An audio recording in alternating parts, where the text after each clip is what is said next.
शुरू अल्लाह के नाम से जो नहायत मेहरबान रहम करने वाला। अस्सलाम वालेकुम नाज़रीन, आप देख रहे हैं मेरा यूट्यूब चैनल। मेरा नाम है मोहम्मद हारून। सबसे पहले तमाम दोस्तों को जो है वो ईद मुबारक। ईद के रोज़ जो है कुर्बानी थी, क्योंकि बड़ी ईद थी, तो इस पर फौरी तौर पर किसी भी किस्म का वीलॉग करना जो है वो इतना आसान नहीं था। जर्नलिज्म से वाबस्ता है तो ज़ाहिर सी बात है कि ड्यूटियाँ भी होती हैं, क्योंकि हमारे दफातर में कुछ इस तरह के मामलात रहते हैं कि जो आउट ऑफ स्टेशन वाले लोग होते हैं तो वो चले जाते हैं, तो फिर जो लोकल्स हैं यानी कि हम लोग जो लाहौर के बासी हैं, फिर इन्हें ड्यूटियां अंजाम देनी होती है। क्योंकि साल भर वो नहीं जाते तो फिर अपने प्यारों से मिलने के लिए वो परदेश का रुख करते हैं, अपने देश चले जाते हैं, यहाँ परदेश से निकलते हैं।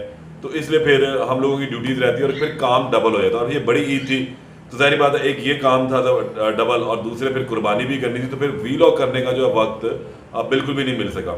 लेकिन इस दौरान जो है बहुत ज़्यादा डेवलपमेंट्स हुई। क्राइम की शरह उसी तरह ही रही, और एक अजीबो गरीब इस खुशी के मौके पे भी लोगों को जो है बहुत सारे गम के पहाड़ जो हैं बहुत सारे लोगों के ऊपर टूटे भी हैं। आज जिस वाक़े का मैं जिक्र कर रहा हूँ, ये भी किसी पहाड़ से कम नहीं है। ये वाक़या कि जब आप घर में सुबह आँख खोलें, उठें और घर में अपने रखते जिगर को जो है वो ना पाएँ, और फिर आपको शायद ये अंदाज़ा हो कि वो कहीं घूमने गया है, कहीं फिरने गया है, खेलने गया है, किसी दोस्त के पास चला जाए, लेकिन वक्त जैसे जैसे गुजरता जाए और फिर परेशानी ऐसा ऐसा बढ़ती जाती है। यही इसी तरह का एक वाक़या है लाहौर के नश्तर कॉलोनी का, जहाँ पर 13 साला हसीब जो है वो ईद के दूसरे दिन अचानक गायब हो गया। जो FIR उसके वालिद ने दर्ज करवाई, उसके मुताबिक सुबह वो जब उठे 10 बजे सो के, तो उन्होंने अपने घर में देखा कि हसीब जो है वो नहीं है। उन्होंने कहा शायद वो कहीं घूमने के लिए गया है, भाई दोस्तों के पास चला गया है, ईद का दिन है। और फिर वक्त गुजरता चला गया और फिर तशवीश जो है वो बढ़ती भी चली गई। हसीब को तलाश करना शुरू किया गया। हसीब 13 साल का एक बच्चा है जो स्कूल में पढ़ता है, और जब इसके वालिदैन सुबह उठते हैं तो वो घर में उसे नहीं पाते। बहरहाल उसकी तलाश शुरू कर दी गई। रिश्तेदारों को पूछा गया, दोस्तों को पूछा गया, मोहल्ले में देख पूछा गया कि कहीं किसी ने उसको ले जाते तो नहीं देखा, कहीं उसको किसी ने जाते तो नहीं देखा। तो सब ने जो है वो लाइल्मी का इजहार किया। अच्छा, हसीब के वालिद को फिर जो है थोड़ी सी परेशानी लाहक हुई, तो उन्होंने मुतलका थाने में इतला दी कि उनका बेटा जो है वो घर से पुरसरार तौर पर गायब है और उसका कहीं अता पता नहीं लग रहा। रिश्तेदारों में भी देख लिया, पूछ लिया, दोस्तों में भी पूछ लिया, किसी ने भी ये नहीं कहा कि वो उनसे मिलने आया था या वो उनके पास आया था या किसी ने उसको कहीं जाते देखा। पुलिस ने 363 के तहत जो है FIR का इंदराज कर दिया। अच्छा, FIR का इंदराज हो गया, तलाश शुरू हो गई, सारे घर में इधर उधर ढूंढते रहे, तो किसी की नज़र जो है वो एक ऐसी चीज़ के ऊपर घर में जो पड़ी हुई थी उस पर ना पड़ी, क्योंकि शुबा ही नहीं था, किसी के वहमो गुमान में भी नहीं था कि हसीब जिसे वो तलाश कर रहे हैं वो अब इस दुनिया में नहीं है। हसीब उनके आसपास ही मौजूद था, लेकिन किसी को उस पर शक ही नहीं था। अचानक अगले दिन सुबह स्मेल उठनी जो है वो शुरू हुई घर में, तो उन्होंने सोचा कि शायद बाहर से कहीं से जानवरों की आलाइश की स्मेल आ रही है, शायद वो है।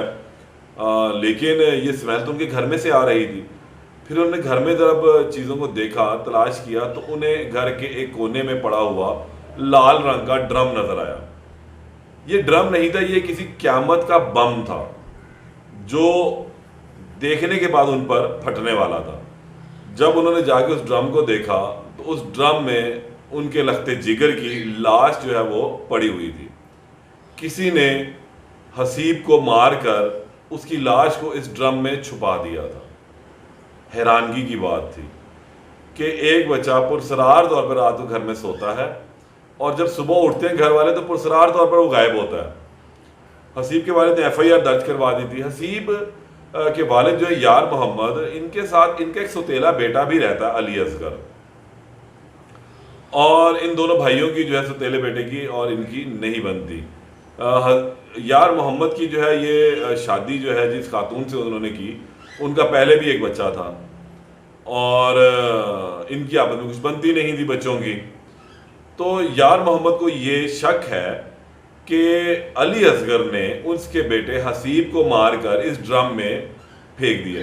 तहम पुलिस ने अभी जो है कोई गिरफ्तारी नहीं ली गई और हसीब से मुतल्लिक जो है वो शवाहिद इकट्ठे करने शुरू किए। हसीब की लाश को जब बाहर निकाला गया तो वो इंतहाई बोसीदा हालत में थी, फूल चुकी हुई थी, गलने सड़ने लग चुकी थी, डिकम्पोजिंग का अमल उस पर शुरू हो चुका था। तो फौरी तौर पर बहरहाल उसको मुर्दा खाने मुंतकिल किया गया। वहाँ से कुछ नमूने जो हैं लिए गए, पोस्टमार्टम उसका किया गया और फिर लाश को जो है उसके वालिदैन के हवाले कर दिया गया ताकि जो है फिर इसकी तदफीन का अमल हो। अली असगर से जो है वो पूछगिछ का अमल शुरू कर दिया गया है और अब देखना ये है कि इस केस में मज़ीद क्या पेशरफ्त होती है। ये ईद के दिन इस तरह के वाक़यात का होना और भाइयों में बेशक सुतीले भाई ही हैं, ऐसी अनाद या ऐसे मामलात का होना भी जो है किसी माशरती बुराई से कम नहीं है कि हम अपने बच्चों में प्यार और मोहब्बत को जो परवान नहीं चढ़ा पाते, हम उनकी छोटी छोटी खुशियों को तरजीह नहीं देते, हम बच्चों में शायद गालबन तफरीक करते हैं, उनमें मसावात नहीं रख पाते, म्याना रवि इख्तियार नहीं कर पाते, जिसकी वजह से बच्चों में आपस में जो है वो चपकलिश जो है वो बढ़ जाती है, अना बढ़ जाती है, खुद ही का जो अंसर है उनके अंदर पैदा होना शुरू होता है, वो कमतर समझते हैं, गरूरियत आ जाती है और फिर वो इसी असना में ऐसा कदम उठा जाते हैं जो सबके लिए नुकसान का बायस होता है, गम का बायस होता है।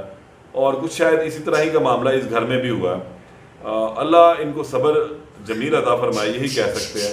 तब अभी इस केस के अंदर बहुत कुछ होना है और ये मालूम पड़ना है कि आया इसके असर मुहरकात क्यों थे, हसीब को किसने मारा और क्यों मारा, और अली असगर के ऊपर जो शक जा रहा है वो क्यों जा रहा है। तो हम अब पुलिस ने इन्वेस्टिगेशन का अमल शुरू कर दिया है और बहुत जल्द जो है इसके हकायक भी सामने आ जाएंगे।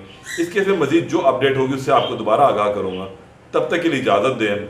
अल्लाह निगहबान।